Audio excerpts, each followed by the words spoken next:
शुक्रिया हिंदू भाई। और पहले तो सभी साथियों को नमस्कार आरटी फोरम की तरफ से। और सुबह से ये चर्चा चल रही है तो मुझे लगता है कि बहुत सारी इम्पोर्टेंट जो बातें हुई हैं, खास करके यहाँ जो साथी पूरे देश भर से आए हैं और अलग अलग संगठनों से ताल्लुक़ रखते हैं, उन सब लोगों ने काफ़ी अहम बातें की हैं। शिक्षा भी इसमें कोई शक नहीं है, उन्हीं बातों में से, उन्हीं महत्वपूर्ण चीज़ों में से एक है।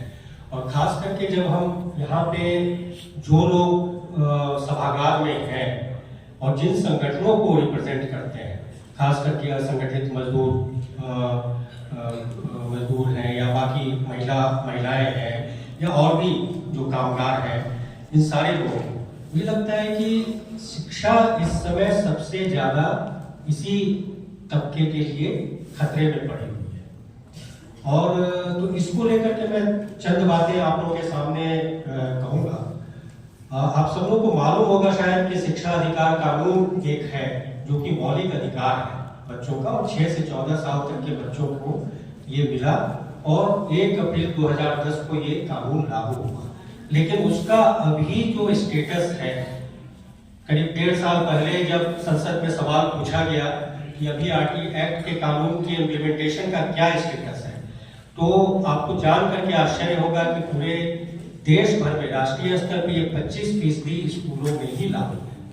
और उसमें भी ये 1.3% से लेकर के 57% तक, बल्कि 63% तक ये वेरी करता है, जिसमें सबसे ज्यादा कहीं पे है तो पंजाब में और उसके बाद मेरे ख्याल से दिल्ली में। लेकिन बात यह है कि ये भी कोई ग्राउंड स्टेटस है या नहीं, ये एक देखने की बात होगी। कुछ आंकड़े जरूर मैं आप लोगों के सामने रखूंगा इस संदर्भ में, क्योंकि ये आंकड़े आप लोग खुद देखिएगा कि आप लोग को जमीन पे क्या ये आंकड़े दिखते हैं।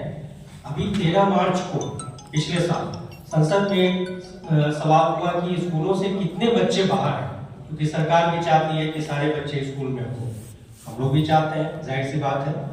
लेकिन सरकार ने बताया कि पूरे देश भर में 9,31,000 कुछ बच्चे ही अब स्कूलों से बाहर हैं। पिछले 10 वर्षों में, बल्कि 2011 का जो सेंसस था उसमें 9 करोड़ बच्चे स्कूलों से बाहर थे और वो घट करके 9 लाख पे पहुंच गया। तो इतना ड्रामेटिक चेंज हो रहा है। सरकार बता रही है, ये आंकड़े जिस तरह से मैनिपुलेट हो रहे हैं, जिस तरीके से उन्होंने कोविड के बाद भी संसद में ये बयान दिया कि उनके पास न तो माइग्रेंट वर्कर्स का कोई डेटा है, न महिलाओं को लेकर के कोई डेटा है, महिला श्रमिकों को लेकर के डेटा है, या कितने बच्चे स्कूलों में पढ़ते हैं उसको लेकर के कोई डेटा नहीं। इसी दबाव में उन्होंने ये एक आंकड़ा उन्होंने किया है। तो मुझे लगता है कि इस तरह के जो मैनिपुलेशन है उसके खिलाफ हम लोगों को उठ करके एक साथ साझा आवाज उठानी चाहिए। इसी के साथ पूरे देश भर में करीब 11 लाख शिक्षकों की वैकेंसी है। और वो वैकेंसी कहाँ पे है? वो आपके हमारे जो नीचे के जो हाशिए के जो तबके हैं उनके ही बच्चे के स्कूलों में वो कमी है। लेकिन सरकार ये कह रही है कि हमारे यहाँ, बल्कि कई जगहों से ये रिपोर्ट आती है कि स्कूलों में शिक्षक ज्यादा हो रहे हैं और ये सब तमाम चीजें, और स्कूलों को कंसोलिडेट करने का काम के नाम पे स्कूलों को बंद भी किया जा रहा है। तो ये एक बहुत बड़ा चैलेंज है।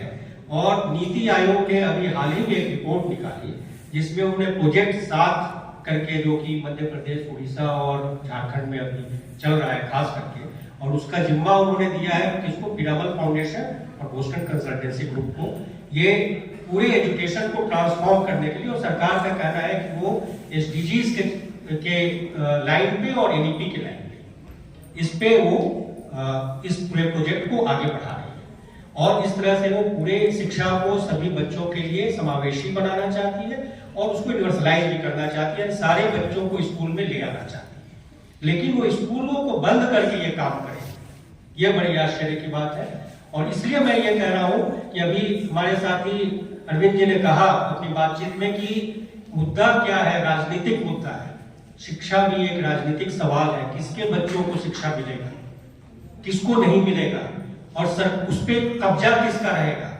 मैं वो नाम अभी नहीं लेना चाहता कि पॉलो फ्रेरे ने क्या कहा, उत्पीड़ितों का शिक्षा शास्त्र क्या है, तो आशाओं का शिक्षा शास्त्र क्या है, लेकिन मोटे तौर पे ये समझ लें कि अगर स्कूल इसी गति से बंद होते रहे, बिहार में 8,500 स्कूल चिन्हित हुए हैं, उड़ीसा में करीब 5,500 स्कूल जो है वो स्टे पे है बंद करने के बाद, कोर्ट में मुकदमा चल रहा है, तो ये राजस्थान में ऑलरेडी 17,500 स्कूल बंद हुए थे, जिसको कि काफी लड़ भिड़ करके हम लोगों ने जब काफी चीजें की तो उसमें 3,500 स्कूल खोले गए।